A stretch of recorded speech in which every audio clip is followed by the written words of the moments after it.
Assalamualaikum warahmatullahi wabarakatuh. Bismillah walhamdulillah wa tawakkalallah wa la hawla wa la quwwata illa billahil aliyyil azim. Allahumma salli wa sallim wa barik ala sayyidina Muhammad wa ala alihi wa sahbihi wa man sara ala nahjihi ila yaumiddin. Subhanaka la ilma lana illa ma 'allamtana innaka antal alimul hakim. Allahumma iftah bainana wa baina qaumina bil haqqi wa anta khairul fatihin. Apa khabar semua? Alhamdulillah, di hari Jumaat yang berkat ini, Allah masih lagi sudi memberi kita subsidi dan menyambung kontrak nyawa kita untuk hidup hingga ke saat ini. Mudah-mudahan ruang kehidupan yang ada kita gunakan bagi mengungkapkan manifestasi kesyukuran kita kepadanya, dan kesyukuran kita itu mudah-mudahan menambahkan keredaan Allah kepada kita dan kita dapat melakukan ibadat dengan baik dan sempurna insya-Allah. Tuan-tuan hadirin, para pendengar yang dikasihi sekalian, akan bersama dengan saya dalam slot tausiah yang dianjurkan oleh cawangan dakwah, ya, Jabatan Agama Islam Wilayah Persekutuan Putrajaya. Slot tausiah ini insya-Allah kita akan adakan setiap hari Jumaat, ya. Setiap hari Jumaat untuk kita bicarakan isu-isu sempena dengan Hari Kebesaran Islam, isu-isu semasa yang berkait dengan pemantapan dakwah kita, sama ada merangkumi subjek-subjek akidah, fiqh, tasawuf, tafsir atau hadis atau ibrah daripada sesuatu peristiwa dan seumpamanya. Pendek kata, apa saja kebaikan yang boleh kita kongsi bersama, insya-Allah kita sama-sama sampaikan dan ambil bermanfaat daripadanya insya-Allah. Tuan-tuan yang dikasihi sekalian, pada sesi tausiah pertama kali ini, insya-Allah kita akan bicarakan satu tajuk, transformasi Isra' dan Mi'raj. Maksudnya apa yang boleh kita jadikan penambahbaikan pada diri kita sempena dengan flashback peristiwa Isra' dan Mi'raj sepanjang tahun dalam kalender kehidupan kita. Benarnya tuan-puan yang dikasihi sekalian, banyak sangat instrumen yang boleh dijadikan bahan transformasi bagi diri kita sempena dengan hari-hari kebesaran Islam, ya. Dalam segmen kali ini, transformasi Isra' dan Mi'raj ini boleh kita lihat menerusi ayat pertama surah Al-Isra' itu sendiri. Ba'da bismillahirrahmanirrahim. Subhanallazi asra bi'abdihi laylan minal masjidil harami ilal masjidil aqsa allazi barakna hawlahu linuriyahu min ayatina innahu huwas sami'ul basir. Surah Al-Isra' ayat pertama. Maksudnya, Maha Suci Allah yang telah memperjalankan hamba-Nya, yakni Nabi Muhammad sallallahu alaihi wasallam, daripada Masjidil Haram di Mekah ke Masjidil Aqsa di Palestin yang kami berkati sekelilingnya. Untuk apa Isra' dan Mi'raj ini diperjalankan, dilakukan? Linuriyahu min ayatina, supaya kami perlihatkan kepadanya, kepada Muhammad sallallahu alaihi wasallam, tanda-tanda kebesaran kami di langit. Linuriyahu min ayatina innahu huwas sami'ul basir.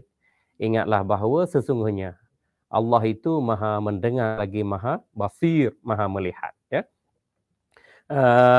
Dalam kita memahami maksud ayat ini, jangan kita tersilap menterjemahkan maksud ayat ini.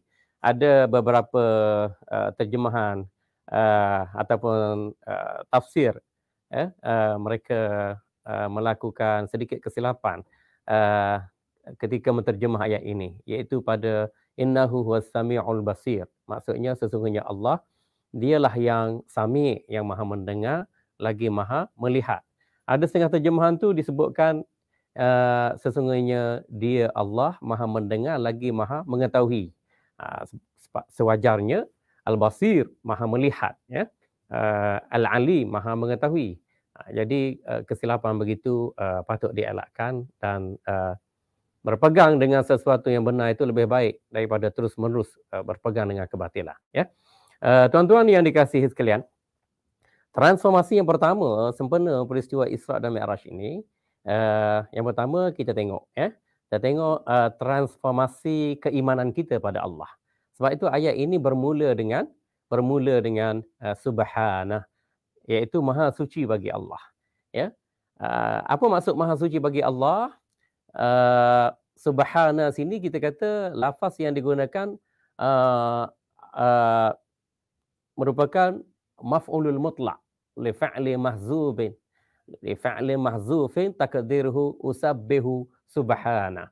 Maf'ulul mutlaq dengan fi'il yang disembunyikan, iaitu asal katanya ialah usabbihu, aku bertasbih kepada Allah dengan lafaz subhana. Itu maksudnya. Subhana, maha suci Allah. Kenapa istilah maha suci itu dimulakan pada ayat ini? Iaitu Allah SWT ingin menjelaskan pada kita bahawa peristiwa Isra' dan Mi'raj ini tak mampu untuk dilakukan oleh manusia biasa, melangkaui logik, akal dan juga adat kemanusiaan, tetapi ia mudah sahaja bagi Allah untuk merealisasikan Isra' dan Mi'raj. Ya.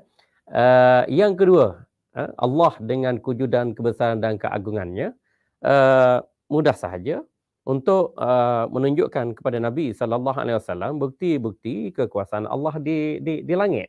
Ya. Walaupun manusia, jin tidak mampu untuk menerobosi ruang angkasa langit, tetapi apabila Allah menghendaki sesuatu perkara, maka ia berlaku dengan begitu mudah, pantas, selamat dan tepat pada masanya. Ya. Sebab tu kita tengok transformasi Isra' Mi'raj ini, yang pertama dari segi keimanan.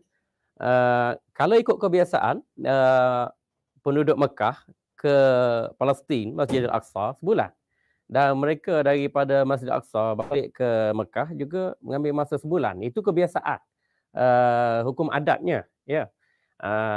Tetapi Nabi SAW pergi dalam satu malam dengan jasad dan ruh baginda SAW.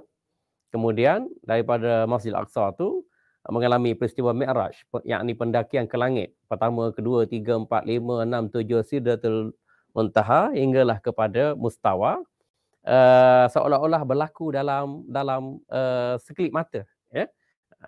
Dan baginda mendapat wahyu daripada Allah, menerima kefarduan solat daripada 50 waktu menjadi 5 waktu. Sungguh pun begitu, kita tetap diberi ganjaran solat 5 waktu bagaikan pahalanya mencapai 50 waktu solat. Ya.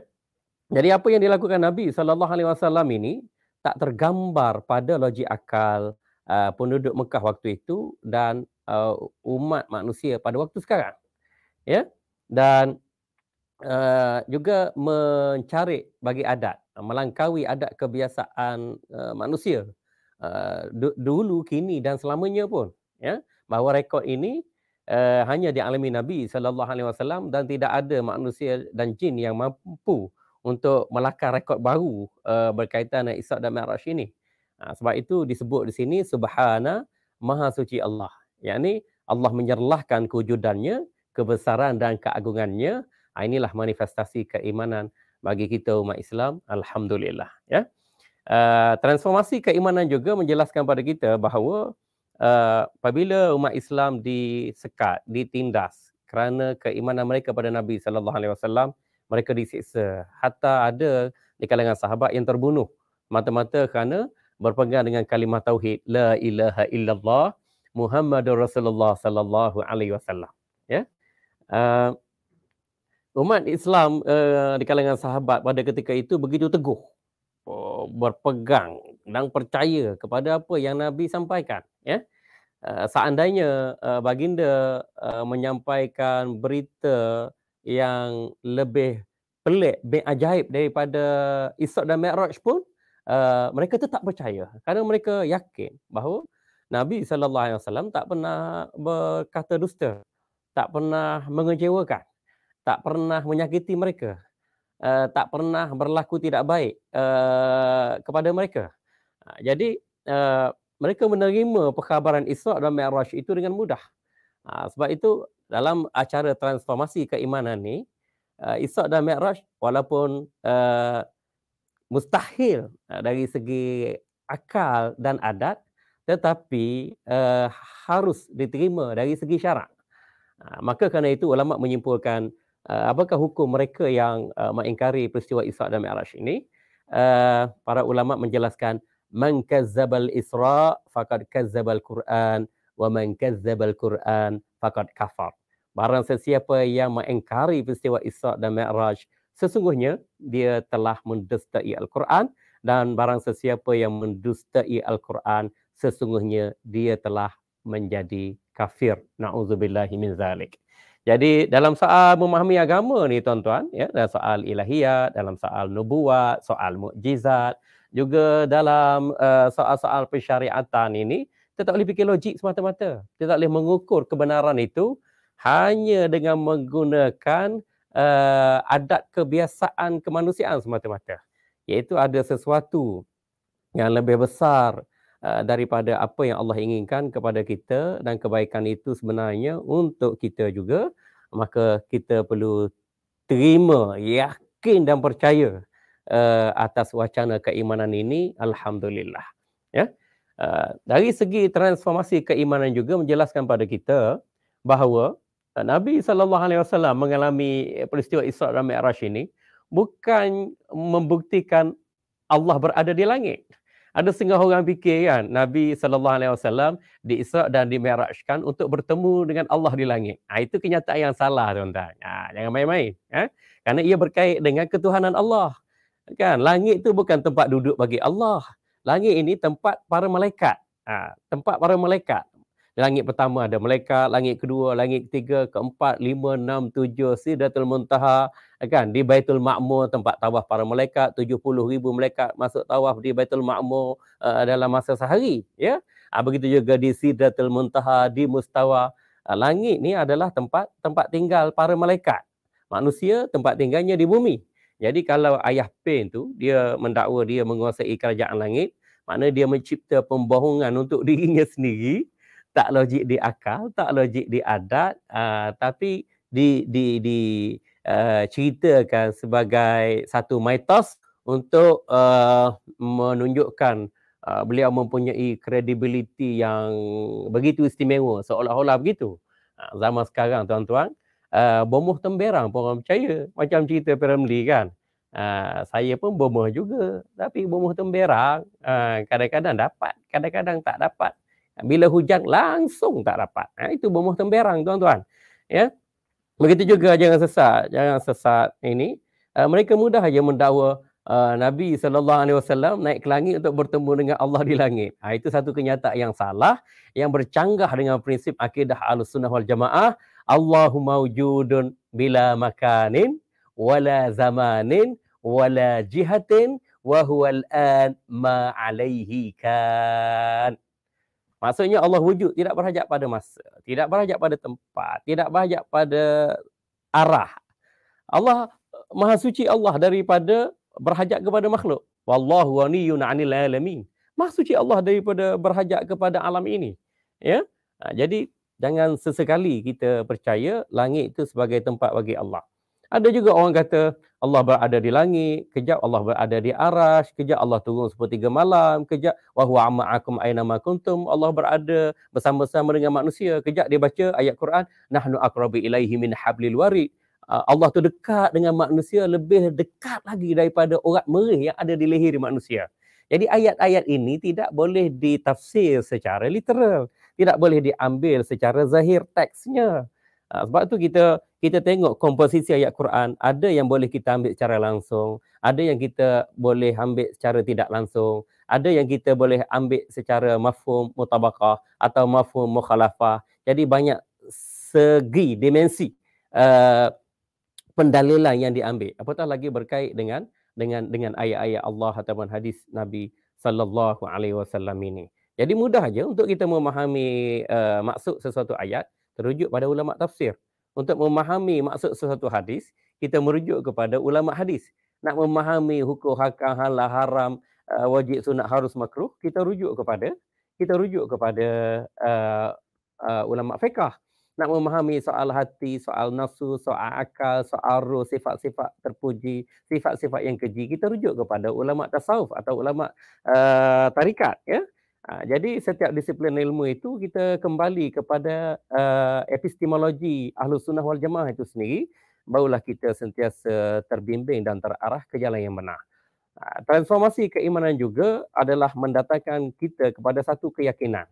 Keyakinan bahawa sesuatu perkara yang melangkaui adat dan logik akal serta tidak boleh dikesan oleh teknologi canggih pada hari ini, kita perlu dengar, percaya dan yakin bulat-bulat dalam hati kita. Ya, inilah yang difirmankan oleh Allah pada ayat 60 surah Al-Isra. Wa ma ja'alna ru'ya allati arainaka illa fitnatan linnas. Tidak kami jadikan apa yang kamu lihat pada malam itu wahai Muhammad melainkan untuk menjadi ujian bagi semua manusia. Bukan sekadar penduduk Mekah, bukan sekadar penduduk Madinah setelah berhijrah, bukan sekadar umat Islam dahulu, umat Islam sekarang dan akan datang pun. Peristiwa Isra dan Mi'raj ini menjadi ujian bagi mereka. Jadi kalau semata-mata kita menelusuri agama dengan logik akal, dengan adat kebiasaan manusia, maka kefahaman agama kita pasti pincang. Dan keimanan kita boleh terurai bila-bila masa sahaja. Bila kita tak boleh menerima hakikat perkhabaran sesuatu perkara yang melangkaui logik akal dan adat. Sebab itu umat Islam sini bila diuji oleh Allah dengan peristiwa Isra dan Mi'raj dan Nabi khabarkan peristiwa ini kepada mereka, mereka terima, yakin dan percaya dan mereka disaring keimanan mereka oleh Allah dengan ujian seperti ini. Dan setahun 8 bulan lepas daripada peristiwa Isra dan Mi'raj, para sahabat yang mulia ini dijemput oleh Allah untuk berhijrah ke Madinatul Munawwarah. Di sana baginda dilantik sebagai pemimpin tertinggi mengendalikan pemerintahan ataupun kerajaan Islam Madani dan akhirnya memperkasa ummah, membangun komuniti dan dapat memperkasakan tamadun, khususnya menyebarkan Islam ke seluruh pelosok dunia. Jadi alhamdulillah, ya. Yang kedua adalah transformasi dari segi syariah, ya. Kita tengok baginda sallallahu alaihi wasallam difardukan dengan ibadat solat. 50 waktu didiskaun jadi 5 waktu tapi pahalanya tetap bagaikan solat 50 waktu. Ya. Itulah istimewanya umat Nabi sallallahu alaihi wasallam. Belum hijrah lagi. Walaupun ditekan, ditindas, dipulau, diseksa dan ada yang terbunuh mata-mata kerana berpegang pada akidah la ilaha illallah Muhammadur Rasulullah, pada malam Isra dan Mi'raj tu Allah tunjuk bahawa kamulah umat yang istimewa. Kuntum khaira ummatin ukhrijat linnas. Kan? Kamulah umat istimewa. Kan? Kalau umat tu dahulu, mereka umur panjang. Ya? Umur panjang, puasa siang hari, solat qiyamul lail di malam hari, kan? Dan berjihad fisabilillah pula. Ya? Tapi kita ni umur pendek dan lakukan sesuatu kebaikan, ganjaran besar sedang menanti kita, iaitu yang pertamanya solat. Solat ini sebenarnya jalan yang paling eksklusif menuju Allah. So, tunaikanlah solat sebelum masa berangkat tiba. Ya? Tunaikanlah solat sebelum masa berangkat tiba. Ya? Tunaikanlah solat dengan sempurna. Yang Nabi SAW sebutkan tu, sallu kama ra'aitumuni usalli. Tunaikanlah solat bagaimana kamu melihat daku bersolat. Kita tak pernah tengok Nabi solat dengan mata kita, kan?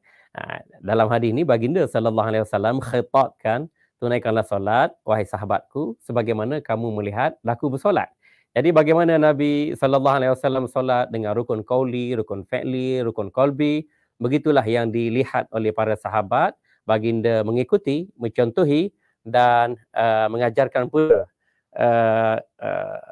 acara solat ini kepada anak-anak mereka dan kepada generasi seterusnya sampailah kepada kita, alhamdulillah. Dalam hadis yang lain baginda sallallahu alaihi wasallam bersabda, "Sallu salatal muwadda'." Tunaikanlah solat bagaikan solat perpisahan terakhir antara kamu dengan Allah. Apa maksudnya? Maksudnya ialah tunaikanlah solat dengan sempurna, rukun qauli, rukun fi'li, rukun qalbi, bagaikan solat itu merupakan solat kali terakhir antara kita dengan Allah. Maksudnya kalau kita tunaikan solat sunat duha ini sekarang ni ya, kemungkinan besar nyawa kita tak sampai kepada solat Jumaat nanti.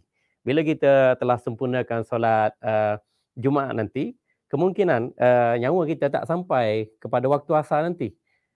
Begitulah bila kita dapat menunaikan solat asar, kemungkinan nyawa kita tak dipanjangkan oleh Allah untuk menunaikan solat fardu maghrib. Jadi bila mana ada kesempatan pada diri kita untuk menunaikan solat, maka tunaikanlah solat dengan sempurna dari segi rukun qauli, rukun fi'li, rukun qalbi, seolah-olah itu merupakan solat yang terakhir antara kita dengan Allah. Kan?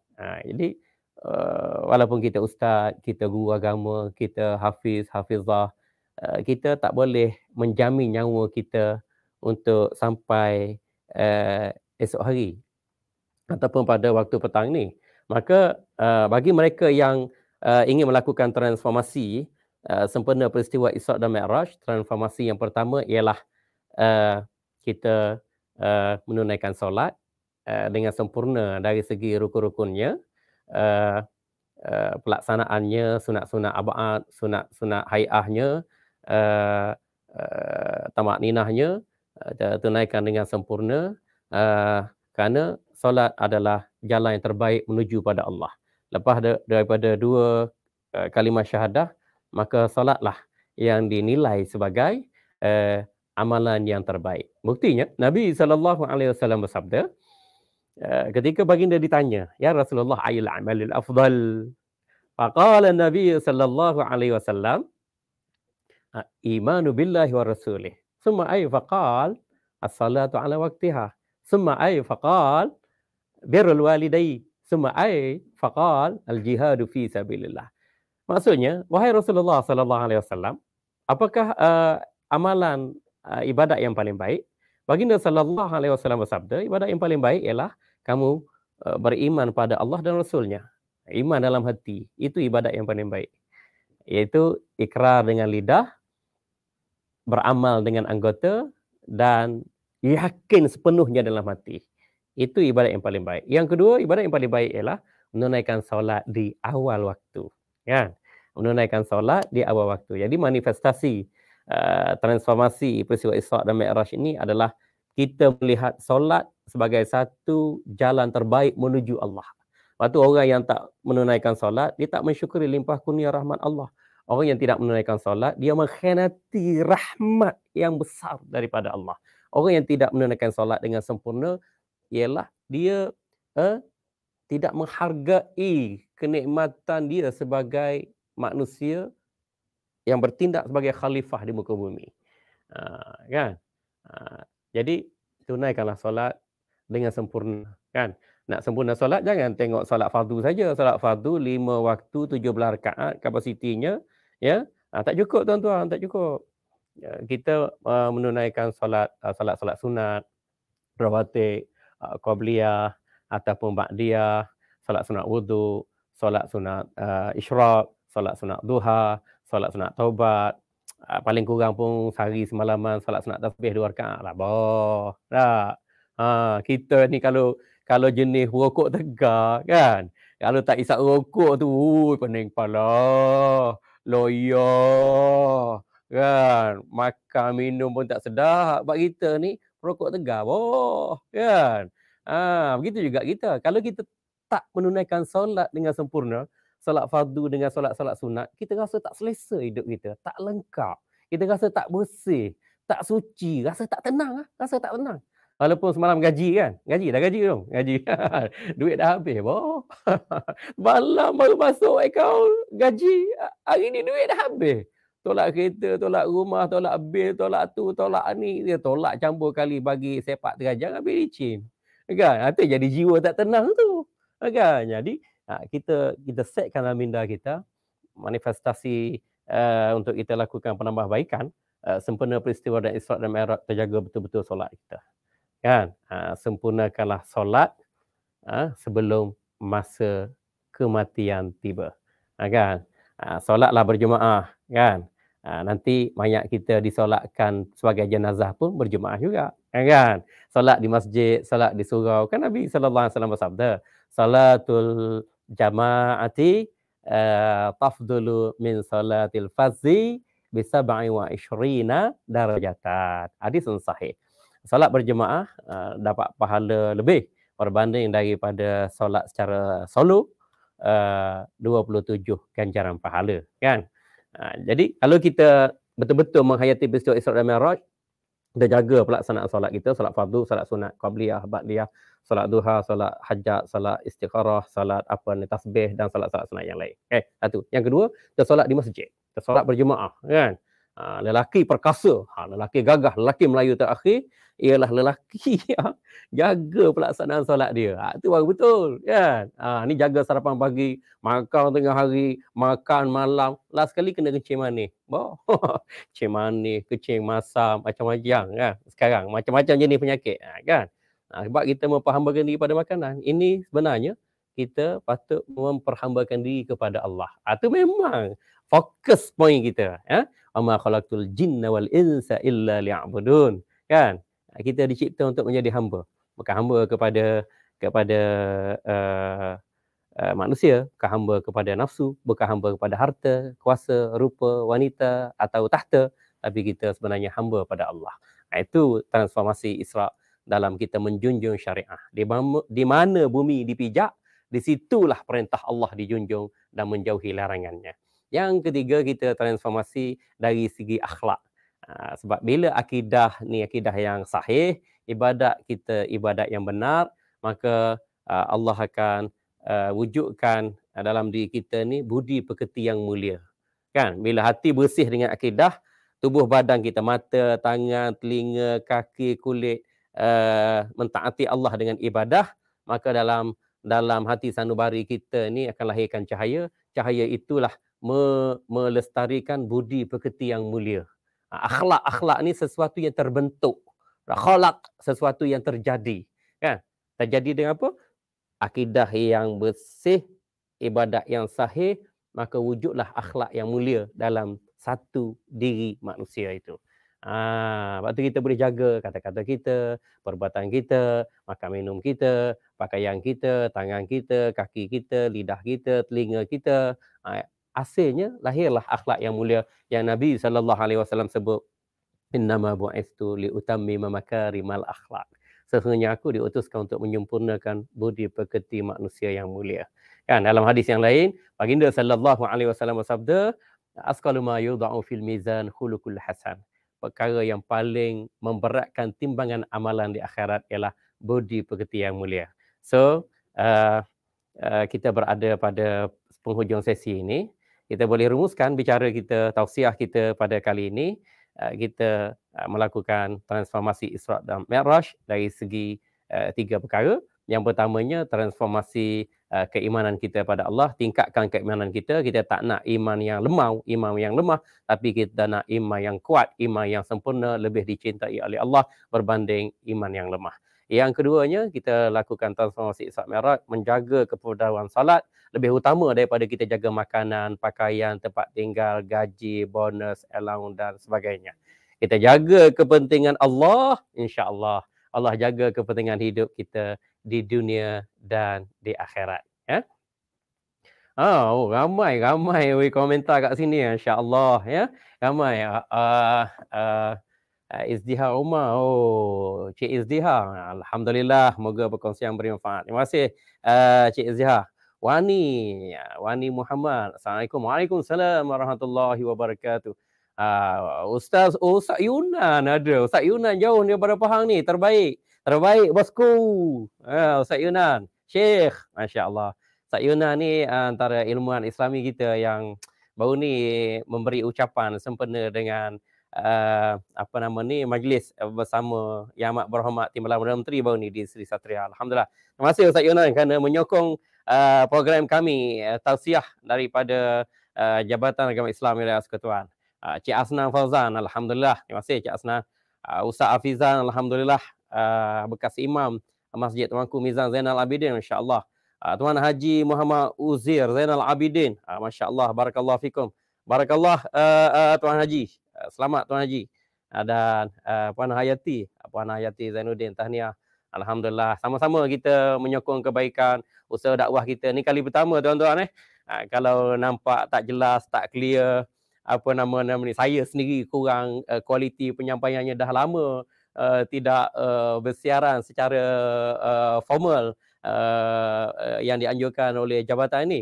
Tapi insya-Allah selagi saya berada di Jawi Putrajaya ini, insya-Allah kita sentiasa melestarikan program-program dakwah kita, dan kita minta sokongan, dokongan daripada rakan-rakan Facebook kita semua, insya-Allah.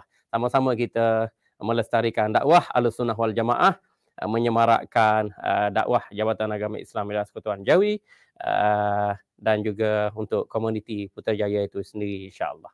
Insya-Allah sesi akan datang kita akan buka sedikit ruang soal jawab.